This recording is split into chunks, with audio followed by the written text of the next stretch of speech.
This is the KOBK news for September and October of 1916. Steve Groening reporting. The Owatonna City Council has been very busy considering some major building projects. A school board bond of $150,000 to build a new high school was approved and held on September 30th. The bond issue passed with women's votes and the First Ward helping to push the bond issue to victory. Voting was light and election day was quiet. There is also a proposed bond issue for $20,000 for construction of a new arch bridge over the Straight River on Bridge Street, as the current bridge is in major need of repair. The council decided to have the vote for this bond issue as part of the November elections. There is opposition to proposed meatpacking plant that we built on a site north of the Chicago and Northwestern Railroad tracks and west of Riverside Avenue. Galen Merrill, superintendent of the state public school, feels the plant would be a nuisance to the residents in the area. The plant would also be in the shadow of the state school. However, S.R. Nelson, president of the Farmers Cooperative Packing Company, said his company uses modern systems that eliminate odor nuisances.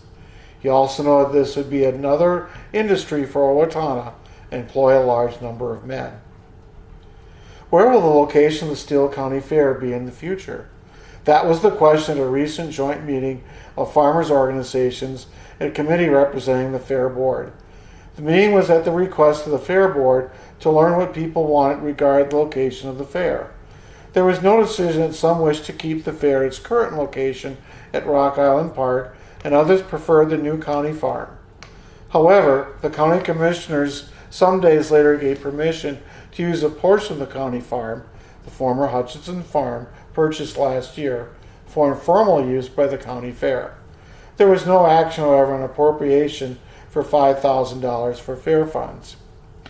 With November and presidential and other elections coming, there have been a number of speakers in Steele County supporting both Democrats and Republicans. H.M. Lambert, Democratic candidate for Congress from the 1st District, recently spoke at the courthouse. He supported President Wilson and his policies and noted that Wilson has kept peace and prosperity in America. Republican candidates for Congress, Lieutenant Governor, and Secretary of State are continuing to speak around the county, with a rally at the courthouse and rallies in Ellendale and Blooming Prairie as well. This Centennial News has been provided by the Steele County Historical Society, preserving and sharing history today for tomorrow.